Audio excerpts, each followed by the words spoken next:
It's me, Jessica McCaskill, WBC, WBA Super Lightweight Unified Champion of the world. I wanted to give a big shout out to The Relay on YouTube. Check it out.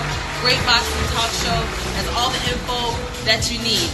Check it out. The Relay on YouTube. Motherfucking Relay. We're covering today's top boxing news. Okay, we'll start with this. Well, it appears that Dimitri Bivol, the WBA's light heavyweight champion, has found himself a dance partner in none other than Lenin Castillo, otherwise known as Busy Bone of the Bone Thugs and Harmony. And I miss my Uncle Charles. He said we gone in front of his home and dinner do it.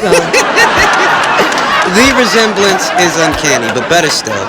I don't think it would be fair of anyone to levy criticism at Dimitri Bivol for this opponent choice. Why? Given the circumstances. I mean, really think about it.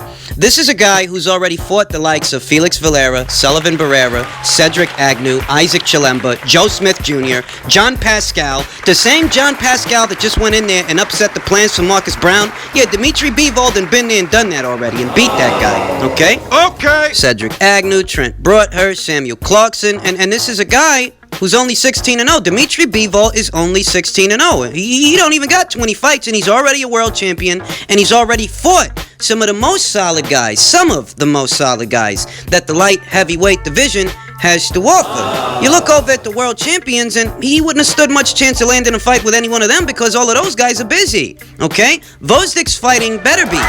Kovalev, he's fighting Canelo. So as far as unifications, as far as fighting guys that got belts, well, none of those guys are available. All of those guys are busy. So in the mean in between time, what's Bivol supposed to do? Sit on the couch waiting for the phone to ring? I don't think so. Inactivity helps nothing and no one. So if they've got to conjure up this kind of guy, this Lenin Castillo guy, if they've got to conjure up this kind of opponent to keep the tools sharp for Dimitri Bivol, I don't blame them. How could I? Inactivity hinders growth.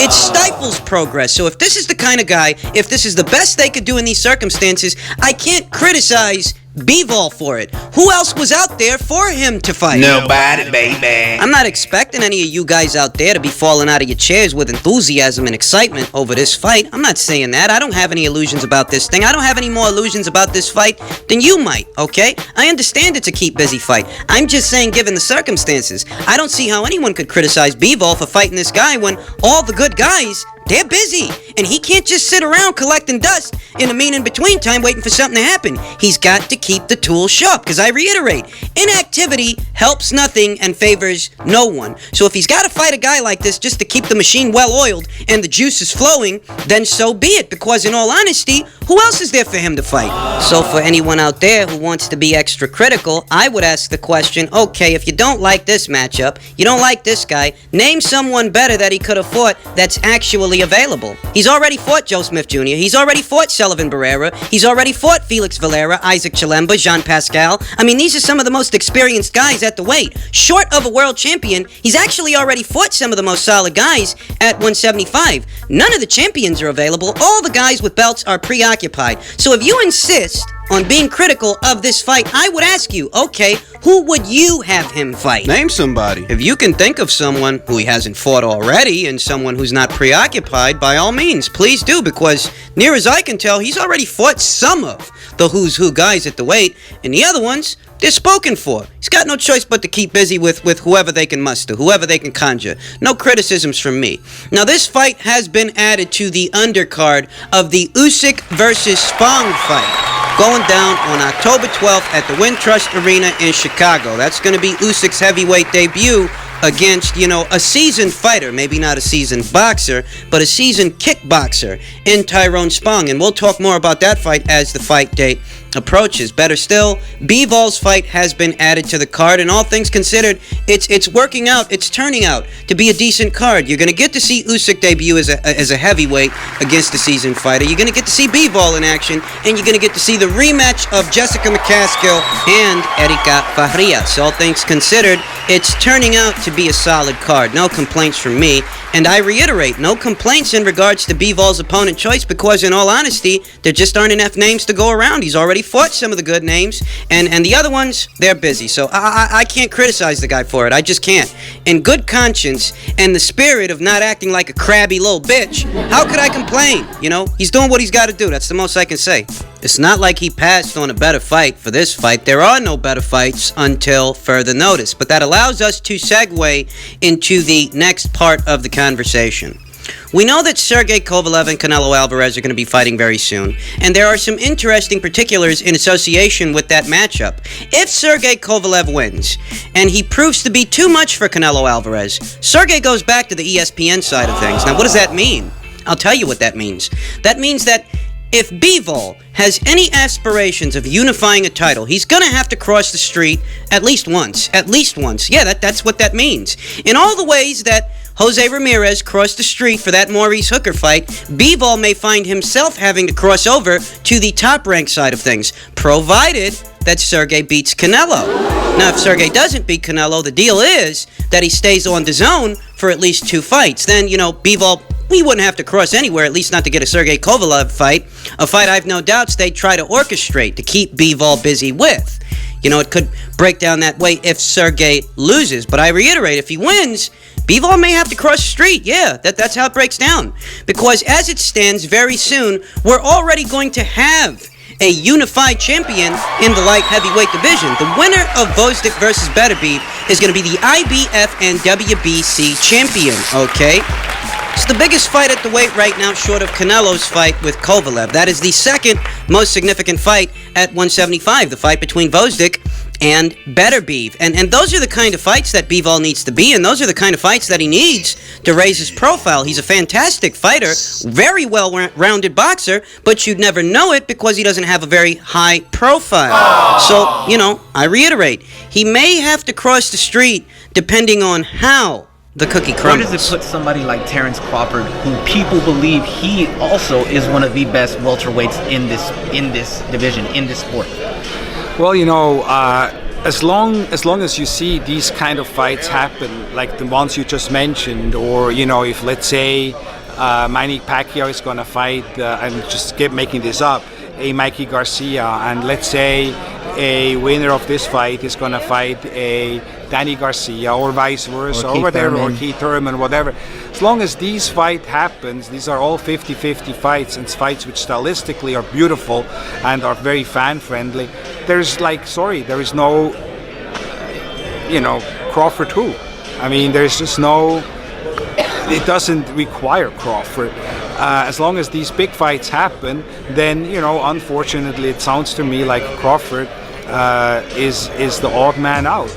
Now, this is yet another testament, Another one. to what I'm always telling you guys here on the channel, that you cannot have stock in Errol Spence saying this and that about a Crawford fight being an eventuality when PBC's affiliates, the guys wearing the suits, the guys like Richard Schaefer, are telling a different story. This is yet another chapter in the same book where Floyd Mayweather, on behalf of Al Heyman, said that fight's not happening anytime soon. And then we got Errol Spence. They talking about Errol Spence and Terrence Crawford, but we're not going to make that happen right now. Not right now. Tim Smith, the PBC's vice president, pretty much said the exact same thing.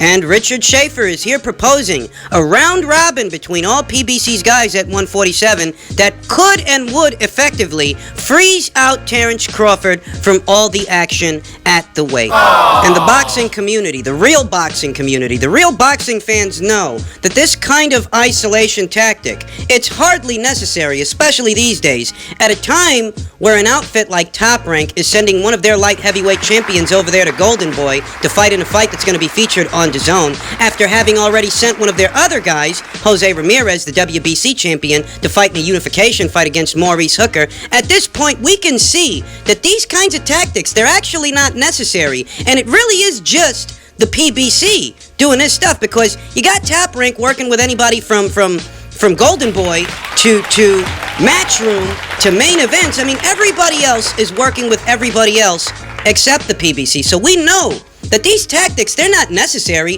It's just that the PBC is afraid to gamble their star fighters against what Top Rank's got to offer. They'd rather not take that chance. They don't view those risks because that's what they are. They're risks. That's necessary. It's a risk for you to put an Errol Spence in there with a Terrence Crawford. And they don't view that as being a necessary risk when they can keep allowing him to be the big fish in the small pond. They have effectively removed themselves from the world of boxing and isolated themselves to being an island. that prefers to keep everything and everyone in-house. Regardless of fan demand, regardless of the boxing community clamoring for a particular fight, the PBC is effectively telling that boxing community that they will not meet that demand. Oddly enough, there are actually people that are so brainwashed, they actually buy into this crap. These guys almost act like they're shareholders in the fucking PBC. I mean, this is how these quote-unquote fight fans behave themselves. As if Crawford versus Spence isn't necessary for the sport of boxing, for the growth of it, the legacy of the fighters, the fan demand, the actual fan demand that is out there for that particular fight. More so than for any other fight that the PBC can make in-house regarding Errol Spence. That's the one, the Crawford fight. That's the one that everybody wants to see. But there is a section of guys out there, section of brainwashed individuals, sheeple, if you will, who buy into this propaganda from Richard Schaefer that, we can round robin the fights between our guys. We don't need Terrence Crawford. And these guys will just repeat that shit like a bunch of fucking parakeets, okay? Brainwashed. I mean, these guys actually act like they're shareholders in a PBC. I used to say it before, I'll say it again here. These guys don't want to see that fight. They don't want to know what's going to happen if you put Terrence Crawford and Errol Spence in the same ring. They don't want to know because they're afraid of what might happen. Their favorite excuse to use is, you know what the problem is? Crawford's with the old Jew. That's what the problem is. Well, you know who else is with the old Jew? You know, the way you guys refer to him, the old Jew. You know who else is with the old Jew? Tyson Fury's with the old Jew. Tyson Fury, who's set to be fighting Deontay Wilder on February 22nd next year. If the old Jew was able to hammer out a deal, I mean, if he wasn't an obstacle in that situation, why are you making excuses in this situation? They made Wilder versus Fury too, right? Provided that both guys win their next fights. They made that fight, right? So why the fuck are you using that as an excuse in this fight? Why are you using that as an excuse in this situation? It's not an excuse. It's a piss-poor explanation from a bunch of brainwashed idiots. Look, ladies and gentlemen, I know it might seem like right now I'm beating a dead horse and it's just getting repetitive, but I reiterate to you, in these instances where these guys show their cards, when they show their true colors, it's important to take stock of it. It's important to take note because we all know there are several channels out there that are willing to lie, willing to fabricate stories and bend the truth and create narratives around their own biases. So we have to mark these moments in time when the PBC makes it crystal clear that they do not mean to make certain fights, and in that way we know who the problem is. No one can convince us otherwise because we have the names, we have the dates, we have the proof.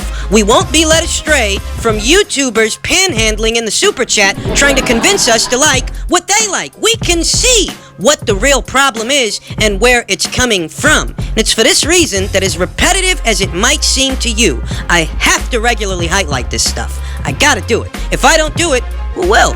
And finally, in super featherweight news, WBA champion Andrew Cancio had this to say. He says he's ready for Herring, Burchelt, and Farmer. And in the article, it talks about how Andrew Cancio was a bit disappointed when Gervonta Davis decided to move up to 135 because he knows that a fight between them would have been a nice dust-up, because they're both guys who pack a decent-sized punch at that weight. And that right now, he's gearing up to defend his title against his mandatory challenger, Rene Alvarado. He's got to get that out of the way before he can move on to anything else. And in all honesty, 130 is better off without the presence of Gervonta Davis, without the presence of any PBC fighter, really, because so long as their stable of guys get their hands on a belt, they're going to hold it hostage. They're not going to take on the Tevin Farmers, the Miguel Burchelts, the Andrew Cancios, or the Jamel Herrings of the division. They have no intention of squaring off against those fighters. And my fear, my worry in this situation is that there's news circulating that Leo Santa Cruz may be moving into this weight class, and the WBA may so decide to award him a version of their title.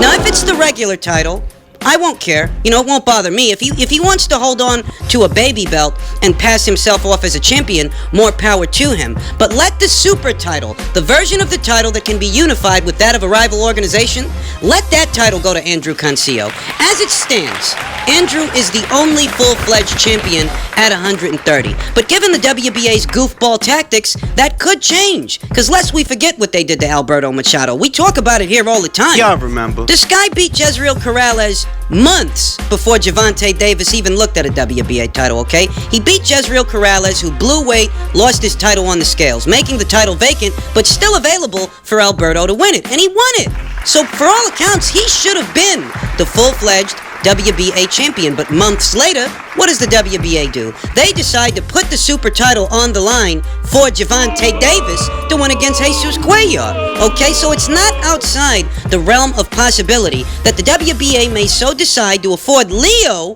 Santa Cruz the opportunity to be the super champion if and when he moves up. I hope they don't. I hope that Andrew is elevated to super, and let Leo hold a WBA gold or a WBA regular, you know, one of the lesser titles. Because if he gets his hands on a full-fledged title, he's not going to unify it with any of these guys. You see, he's been at 126 all this time, and he hasn't unified a goddamn thing. Well, that's likely to repeat itself at 130. You got to take your hat off to fighters like Andrew Cancio, because Andrew Cancio wants all the smoke with all the good fighters. And so long as he's a full-fledged champion, those unification fights are possible. And the politics of boxing we're always hearing about in this situation, so long as no PBC fighter holds a belt, the politics of boxing won't get in the way of these fights. It won't, because we know that Top Rank is willing to work with Golden Boy. That's what they're doing in the case of Kovalev versus Canelo. And we know that Top Rank is willing to work with Matchroom, and Matchroom is willing to work with both Golden Boy and Top Rank. So all these different promotional outfits, they're willing to work with each other, and that makes these fights feasible, because it's the only way you're going to get a star out of this weight class. The good fighters have to fight the other good fighters so that we can see who the great fighter is. It's got to happen. It's the only way to go.